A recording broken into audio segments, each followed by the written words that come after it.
Discuss करने वाले hypertensive crisis symptoms के हवाले से, यानी वो कौन से इलामात है अगर हमारा ब्लड प्रेशर बहुत ज़्यादा बढ़ जाए तो आपको कैसे पता चलेगा कि यार इसको हाइपरटेंसिव क्राइसिस है, यानी इसको इमरजेंसी की ज़रूरत है। ठीक है, तो अब हम डिस्कस करने वाले हैं हाइपरटेंसिव क्राइसिस। तो कल के लेक्चर में हमने ये भी डिस्कस किया था हाइपरटेंसिव क्राइसिस और इसके वैल्यू को हमने भी डिस्कस किया था।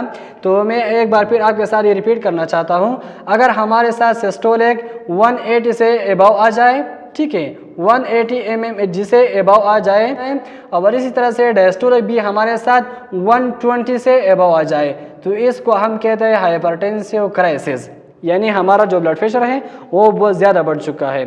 तो अब हम इसके इलामात जानते हैं कि वो कौन से इलामात है जो हाइपरटेंसिव क्राइसिस में हमको आ सकते हैं।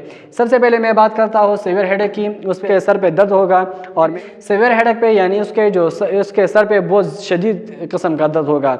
ठीक है, तो इसको हम कहते हैं सीवियर हेडेक और इसका जो मेन ऑक्सीपिटल रीजन होता है उस पर भी दर्द होगा। इसके बाद है ब्लर विजन, उसका जो नज़र है वो ब्लर होगा, उसको चीज़ें साफ नज़र नहीं आएगी और इसी तरह से इसको क्या होगा, सीजर होगा।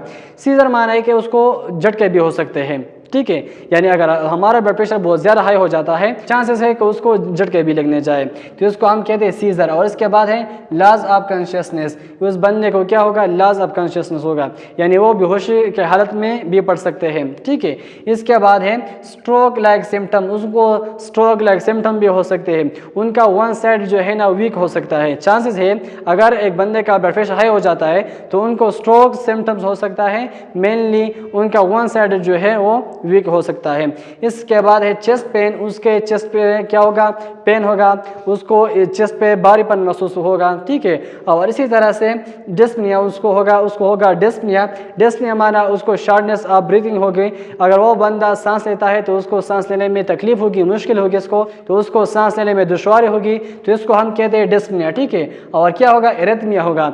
एरिथमिया तो हमने डिस्कस किया, एरिथमिया हमारे साथ होता है इर्रेगुलर हार्ट बीट। ठीक है, इर्रेगुलर हार्ट बीट को हम कहते हैं एरिथमिया।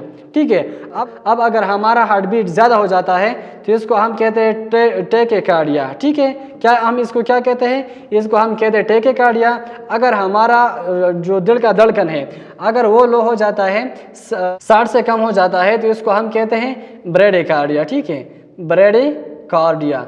अगर हमारा हार्ट बीट 100 से ज़्यादा होगा तो इसको हम कहते हैं टेकेकार्डिया। अगर हमारा हार्ट बीट 60 से कम होगा तो इसको हम कहते हैं ब्रेडिकार्डिया। और नॉर्मल जो हार्ट बीट है वो है हमारे साथ 60 to 100। अगर हमारा, तो हमने बात की एरिथमिया के हवाले से कि एरिथमिया में क्या होगा, एरिथमिया में हमारा जो हार्ट बीट होता है वो एबनॉर्मल होता है, या तो वो बढ़ जाता है और या तो ये कम हो जाता है। ठीक है, नाउजिया इन वॉमिटिंग, उसको नाउजिया भी हो सकता है और इसको वॉमिटिंग भी हो सकता है। तो ये हमारे साथ हाइपरटेंसिव क्राइसिस के इलामात। अगर किसी बीमार को ये इलामात आ जाए तो आपको चाहिए कि आप फ़ौरन उसे हॉस्पिटल को मुंतकिल करें और वहाँ उसका इलाज करवाएं। अब हम डिस्कस करने वाले हैं अगर हमको हाइपरटेंशन हो जाता है तो हम किस तरह से इस हाइपरटेंशन को कम कर सकते हैं। तो आने वाले लेक्चर में हम ये भी डिस्कस करेंगे कि वो कौन से अवामिल है, वो कौन सी चीज़ें हैं अगर हमारा ब्लड प्रेशर ज़्यादा हो जाता है तो हम इस्तेमाल करें और इससे हमारा ब्लड प्रेशर कम हो जाए। उम्मीद करता हूँ कि आपको ये समझ में आया होगा। इंशाल्लाह मुलाकात होगी एक नई वीडियो में नए टॉपिक के साथ। खुदा हाफिज़।